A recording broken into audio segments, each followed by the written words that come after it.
Buenos días, somos el seminario número 5 y vamos a hablar de desarrollo cognitivo en la etapa de los primeros pasos. Mi grupo está conformado por Rivero Jesús, Romero Pedro, Salazar Daniela, Sánchez José, Soublek Doriani y mi persona Márquez Vileivis. Específicamente yo les voy a hablar de la cognición, algunos términos de interés, la biografía del pionero Jean Piaget y qué cambios impuso este para la escuela. La cognición es la facultad de un ser vivo para procesar nueva información a partir de la percepción, el conocimiento adquirido, es decir, la experimentación y las características subjetivas que permiten valorar la información. La adaptación psicológica es un equilibrio entre las necesidades internas y las exigencias externas y los procesos utilizados para lograr esta condición. La asimilación es un término que se refiere al proceso de aprendizaje inicialmente impuesto por Jean Piaget. Aquí incorporamos nuevas ideas o experimentación a nuestras ideas preexistentes. El proceso es algo subjetivo porque tendremos a modificar con nueva información las experiencias que ya teníamos en nuestra conciencia. En la primera infancia, el niño está constantemente asimilando nueva información para crear su conocimiento sobre el mundo. Un ejemplo de la asimilación: imaginemos que nuestros vecinos tienen una hija que siempre hemos considerado una chica amable, respetuosa y responsable.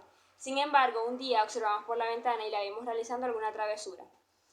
Esto no quiere decir que nosotros vamos a cambiar o a reemplazar nuestro conocimiento sobre la chica. Lo que vamos a hacer es agregar nueva información creyendo que tal vez es algo que aprendió de un compañero de clase y no que ella tiene arraigado en su conducta.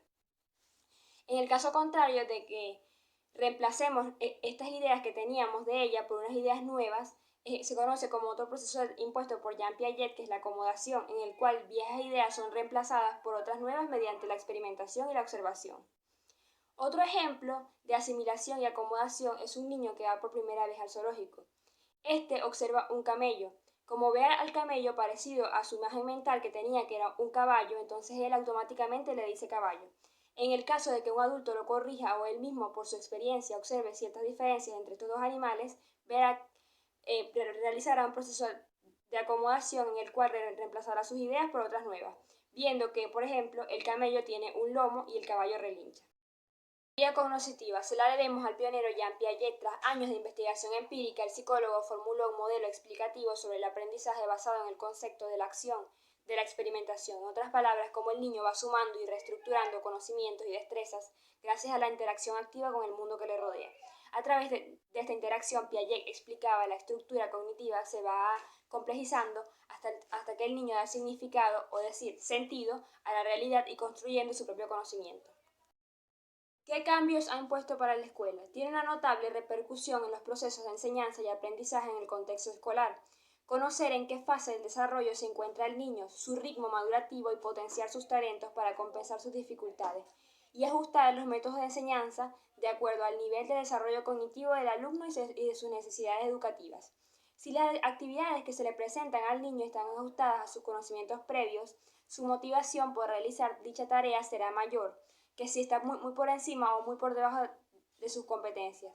Por ejemplo, un niño que siempre ha tenido orientación por la música y le gusta, si la actividad que le ponen a través de la escuela es estudiar a través de la música o de alguna manera similar, él tendrá mayor motivación por realizarlo porque ya es algo que le gusta y que ya tiene experiencia en ello. Biografía del pionero Jean Piaget. Jean William Fritz Piaget fue el autor más influyente por estudiar el crecimiento mental de los niños. Fue conocido más que todo en la psicología del desarrollo y por crear la teoría cognitiva. Nació el 9 de agosto en Neuchâtel, Suiza, de 1896. Era hijo de Rebecca Jackson, una francesa, y del sueco Arthur Piaget. Su padre fue profesor de literatura medieval. Es posible que esta influencia haya hecho que Piaget haya incursionado desde muy joven en la escritura. A los 10 años asistía asiduamente al Museo de Historia Natural, donde se quedaba observando especímenes de diferentes especies durante horas. A los 11 años escribió un artículo sobre el espécimen del gorrión albino que llamó la atención por la calidad y la buena redacción que tenía a los lectores, quienes ni siquiera se imaginaron que era algo escrito por un autor tan joven. En 1918 se graduó de la Universidad de Neuchâtel con el doctorado en zoología, gracias a una tesis de los moluscos de Valais. Ese mismo año estudió un semestre en la Universidad de Zúrich con Carl Hahn y Paul Eugen Werner en esa universidad. Su trabajo y su obra. En el año de 1920, Jean Piaget estaba colaborando con Theodore Simon en el laboratorio de Alfred Wegener en París. Evaluó los resultados de pruebas estandarizadas diseñadas por Simon que tenían la finalidad de medir la capacidad cognitiva de los niños. Quería establecer una relación entre la edad y la naturaleza de los errores que se cometen en cada etapa. Como no estaba convencido de los resultados, Piaget volvió a realizar las pruebas, permitiendo que los niños explicaran cómo llegaron a estas respuestas erróneas. Esto le permitió comprobar que su razonamiento no era incorrecto y que por falta de experiencia o por puntos de referencia estos recurrían a la imaginación para poder responder. La conclusión más notable fue que el conocimiento de los hechos y del mundo no podía compararse con la capacidad de comprender y de resolver situaciones problemáticas. Él se casó con Valentine Chateau, una francesa con la cual tuvo 3 hijos que le sirvieron de modelo para explicar muchas de sus teorías del desarrollo. De este modo desarrolló la teoría de las 4 etapas del desarrollo. Jean Piaget la definió como epistemología genética. A través de esta definió la estructura a través de la cual los humanos aprenden sobre el mundo. Se divide en periodo sensorio-motor, desde el nacimiento hasta los 2 años, en la cual todo tiene que ver con el tacto, moverse por los medios que explora el mundo que le rodea a través de sensaciones corporales. La etapa preoperatoria es de los 2 hasta los 7 años, en la fase en la que se desarrolla plenamente el lenguaje, que es una de las características más importantes, ya que es lo que nos diferencia de otras especies. La etapa operacional concreta es de los 7 hasta los 11 años. Durante este tiempo, los niños aprenden a pensar de forma lógica respecto a situaciones complejas. También comprenden la idea de conservación del Estado. Etapa operacional formal. Desde los 12 a los 15 años, el joven o adolescente se involucra con la abstracción y puede comprender el planteamiento de problemas hipotéticos. Esto los lleva a razonar en torno a cuestiones morales, éticas, filosóficas y políticas. Muchas gracias por su atención.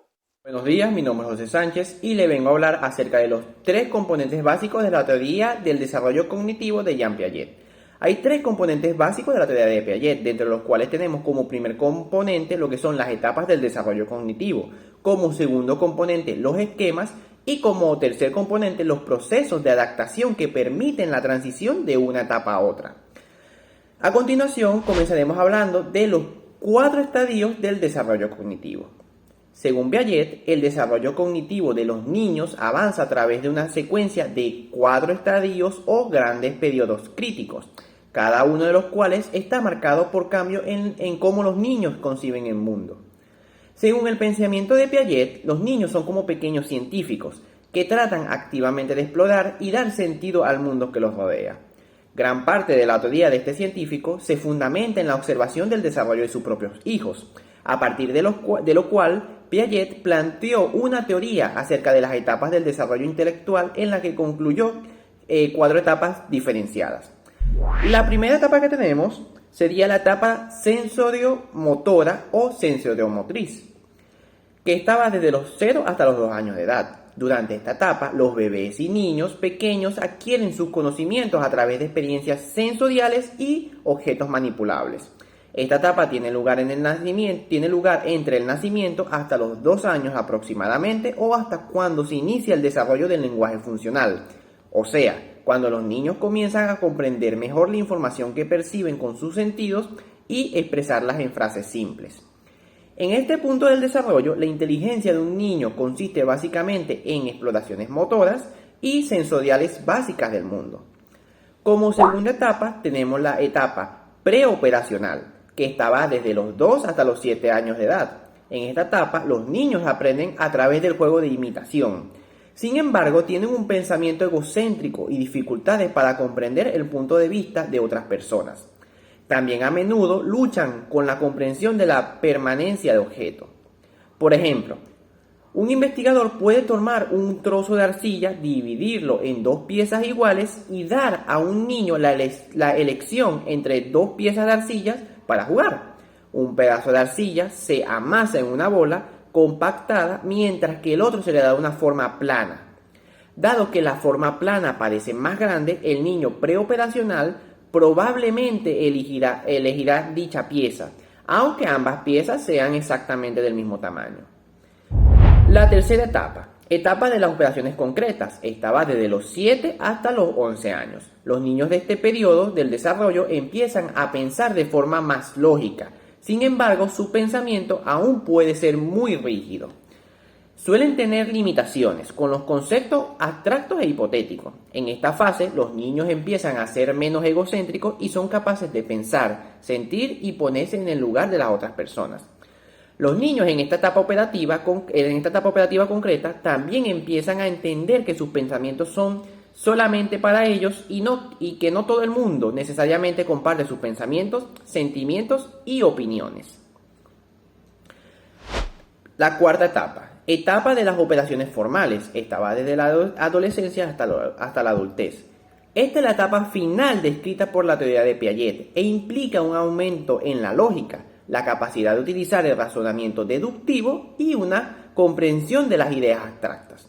En esta etapa, las personas son capaces de distinguir múltiples soluciones potenciales a los problemas y pensar más científicamente sobre el mundo que les rodea.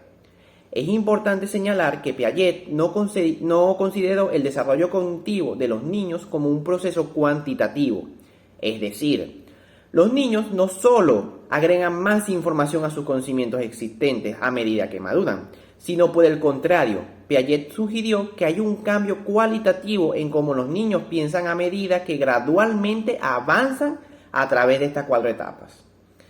A continuación hablaremos acerca de los esquemas. Los esquemas son categorías de conocimientos que nos ayudan a interpretar y entender el mundo. Según Piaget, un esquema incluye tanto una categoría de conocimiento como el proceso de obtención de este conocimiento. A medida que pasan las experiencias, esta nueva información se utiliza para modificar, añadir o modificar esquemas previamente existentes. Por ejemplo, un niño puede tener un esquema acerca de un tipo de animal, como un perro.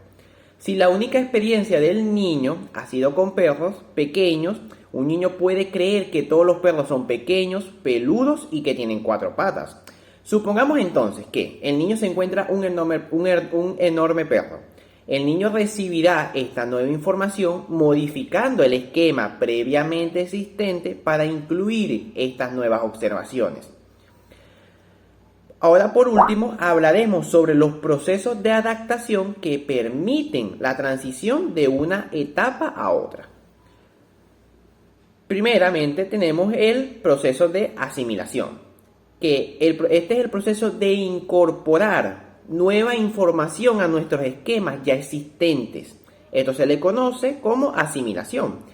Este proceso es algo subjetivo porque tendemos a modificar las experiencias y la información ligeramente para que encajen con nuestras creencias preexistentes. Teniendo en cuenta el ejemplo anterior, ver un perro y etiquetarlo como perro, es un caso de asimilar al animal en el esquema perro del niño.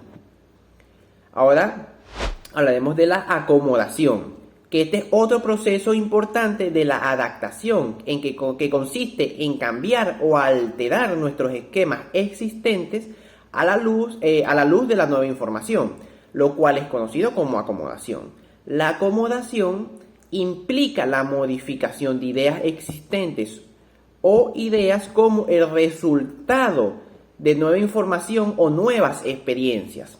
También se pueden desarrollar nuevos esquemas durante este proceso.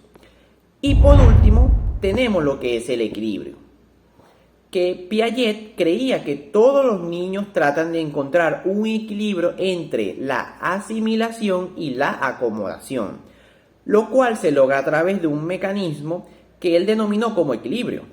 En la medida en la cual los niños van progresando a través de las diferentes etapas del desarrollo cognitivo, es importante mantener un equilibrio entre la aplicación de conocimientos previos, que es la asimilación, y el cambio del comportamiento, que implica adoptar nuevos conocimientos, que sería la acomodación. Mi nombre es Dorian Soble y les estaré hablando acerca del estadio sensoriomotriz y su subestadio. En este estadio el niño usa sus sentidos que están en pleno desarrollo y las habilidades motrices para conocer aquello que le rodea, confiándose inicialmente a su reflejo y más adelante a la combinatoria de sus capacidades sensoriales y motrices. Mediante esta etapa los niños construyen su comprensión del mundo a través de la coordinación de sus experiencias sensoriales, como la visión y la audición, con las acciones físicas y motrices, Además, comienzan a poner en uso ciertas funciones cognitivas como la memoria y el pensamiento. Piaget distingue 6 subestadios en este periodo. A continuación describiremos cada uno de estos. Empezaremos con el denominado reflejo.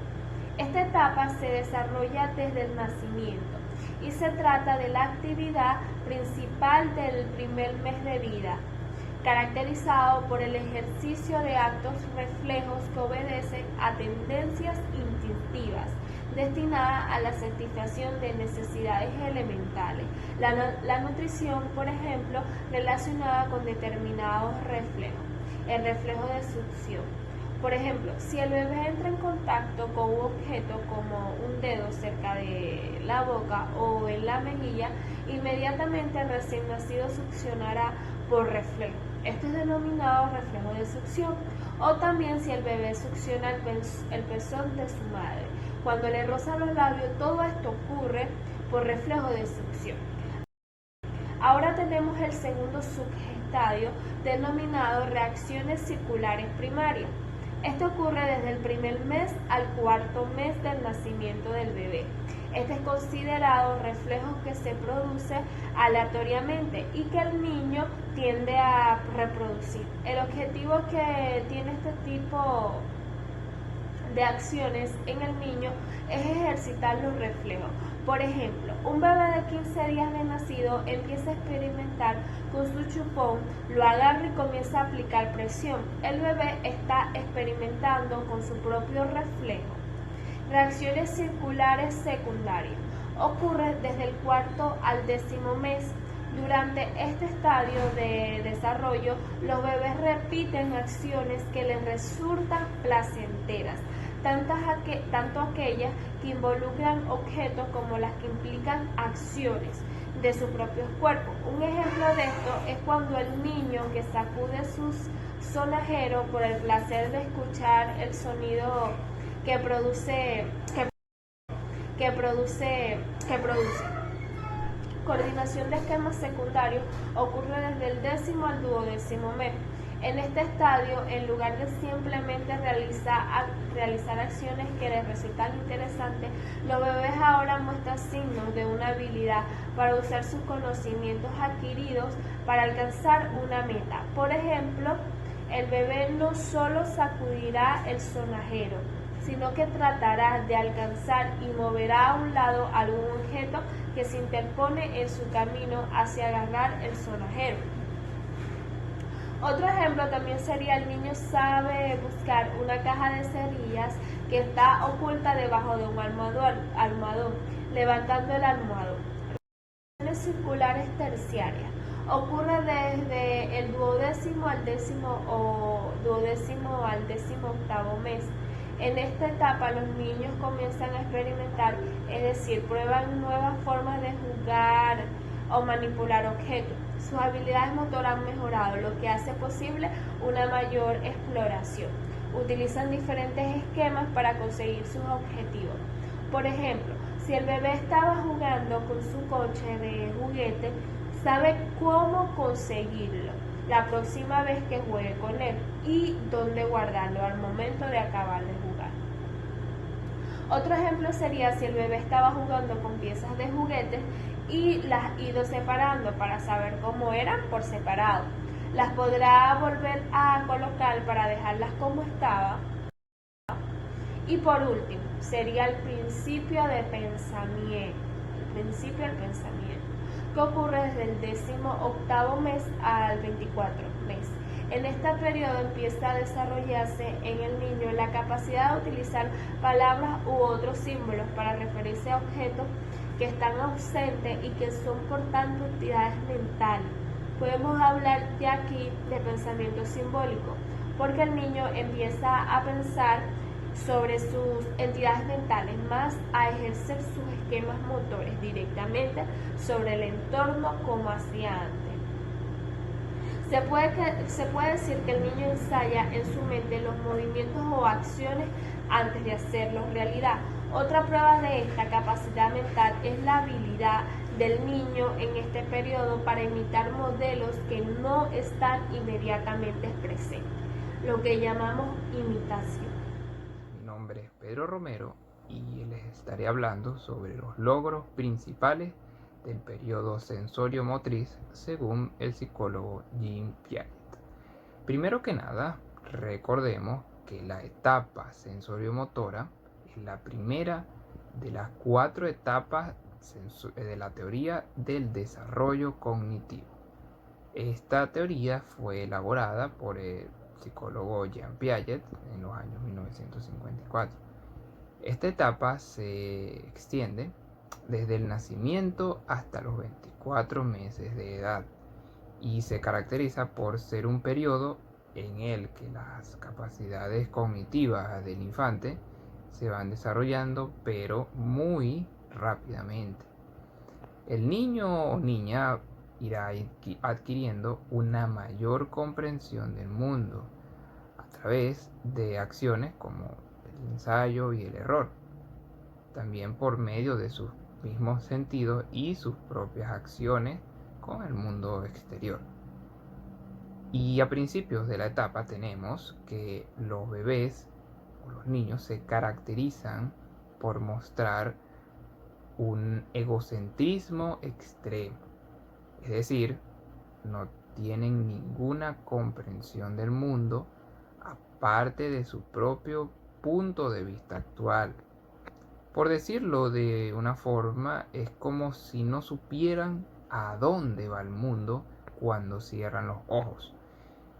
El principal logro de esta etapa, por lo tanto, es romper con ese egocentrismo extremo y así que pueda el bebé comprender que los objetos y eventos existen independientemente de si se perciben o no.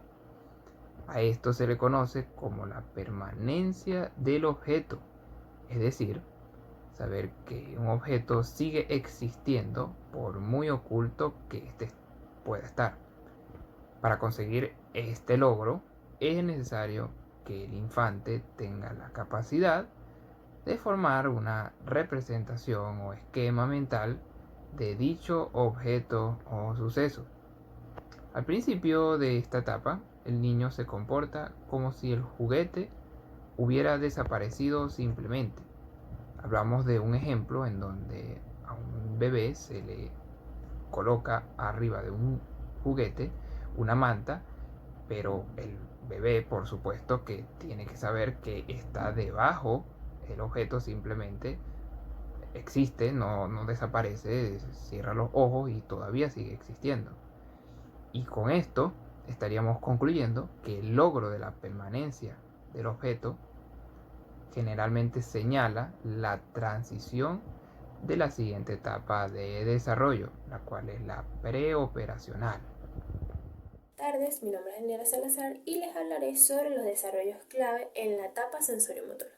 En primer lugar tenemos la imitación, donde la imitación invisible se desarrolla cerca de los 9 meses y la imitación diferida comienza después del desarrollo de las representaciones mentales durante la sexta subetapa. Esta va desde los 18 a los 24 meses.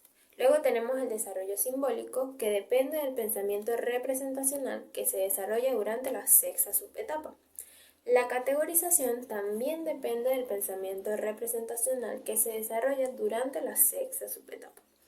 La causalidad, ella se desarrolla lentamente entre los 4 a 6 meses y un año, con base en el descubrimiento del niño de los efectos de sus propias acciones y después de los efectos de las fuerzas externas.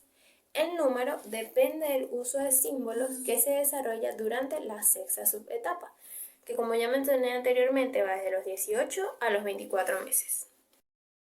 Por último tenemos la permanencia del objeto, la cual podemos definir como aquella habilidad que los bebés adquieren paulatinamente para comprender que algo o alguien es único e irrepetible. Esto lo que quiere decir es que aunque desaparezcan o dejen de verlo, comenzará a entrar en ellos una noción de que ese objeto o esa persona no dejará de existir a pesar de no verlos. Fue el psicólogo suizo Jean Piaget quien realizó diversas investigaciones acerca de la permanencia del objeto en la infancia. Y de acuerdo con su teoría del desarrollo cognitivo, los bebés desarrollan esta habilidad a finales de la etapa sensoriomotor. Es decir, que a través del tacto y la manipulación de objetos, los bebés adquieren la permanencia del objeto. Este psicólogo realizó estudios simples en los cuales escondía un juguete debajo de una manta mientras el bebé observaba. Ahora, si el bebé buscaba este juguete escondido, esto era visto como una permanencia del objeto. Ya en la cuarta subetapa desarrollan lo que Piaget denominó como el error A-no-B, el cual es la tendencia de los lactantes de 8 a 12 meses de buscar un objeto oculto en un sitio donde inicialmente ellos vieron que se escondió en lugar de buscarlo en el sitio donde previamente fue escondido. Ya para la sexta subetapa se desarrolla por completo esta permanencia. Ahora, la importancia de trabajar esta habilidad con los bebés promoverá en ellos diversas habilidades y competencias, tales como mayor comprensión del mundo que los rodea, sabrán que no necesitan sentirse angustiados por perder ya sea un chupón, un juguete, un biberón, porque más adelante ellos podrán encontrarlo. También permitirá trabajar la tolerancia de la frustración, fortalecer el vínculo entre mamá, papá e incluso un adulto importante y el bebé. Y finalmente tenemos la comprensión de las primeras nociones de causa y efecto. Es decir, que si algo o alguien desaparece, sé que después va a aparecer. Muchas gracias. Buenos días, mi nombre es Jesús Rivero y hoy les vengo a hablar sobre la función semiótica. Es la habilidad para elaborar representaciones. Esta capacidad se basa en el manejo de signos y símbolos, los cuales se caracterizan por tener un significado y un significante distinto. Pero ¿cómo funciona realmente? Para entender en qué consiste la función semiótica, uno de los mejores ejemplos es una pintura realizada por un famoso pintor francés, Magritte. El artista dibujó una pipa de fumar y debajo de ella escribió "Ceci non piper", no sé cómo se dice, pero dice "esto no es una pipa". Con ello quería dejar claro que a pesar de que el dibujo evocaba una pipa, no era una realmente. Se trataría en este caso de una representación simbólica de uno de estos objetos. En este ejemplo, Magritte hizo uso de la función semiótica para crear arte, pero todos los humanos utilizamos representaciones continuamente. A continuación, los componentes de las representaciones. Estas forman una gran parte de nuestra vida.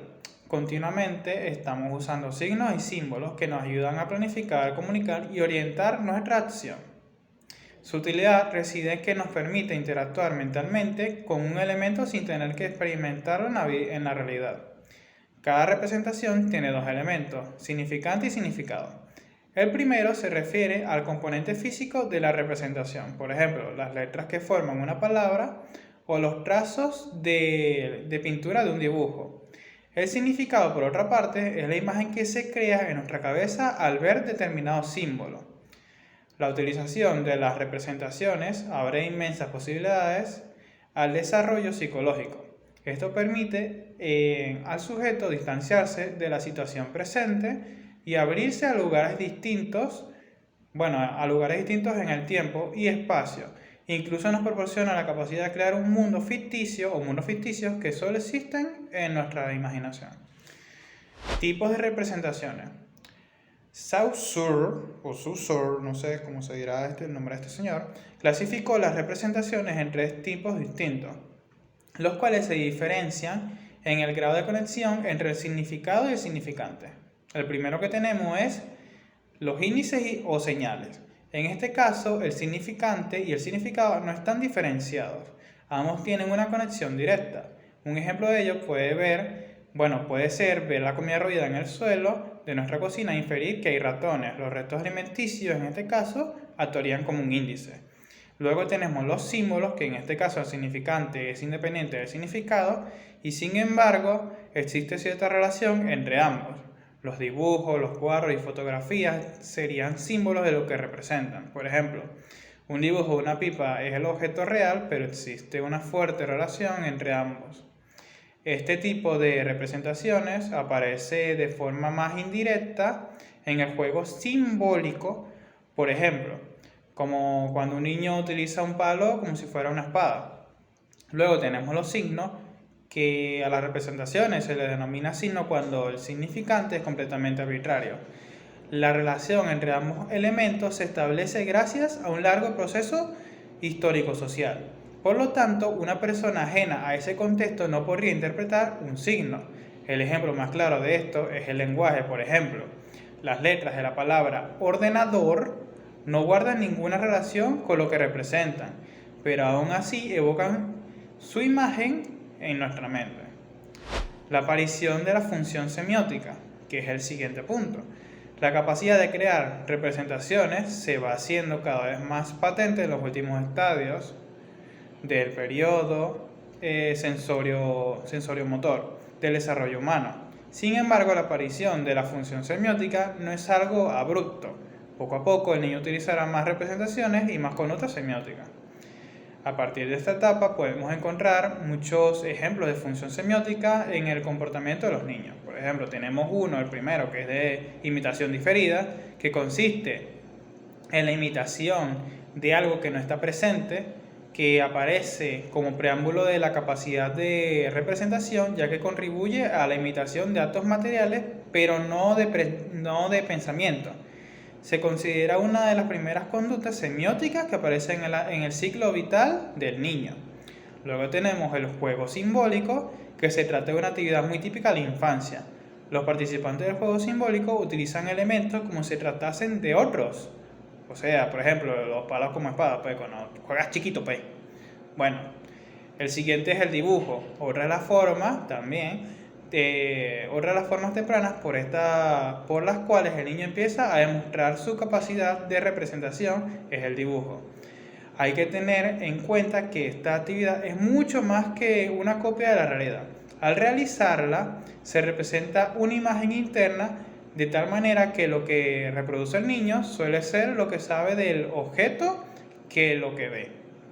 Y por último tenemos el lenguaje, que es la conducta semiótica por excelencia.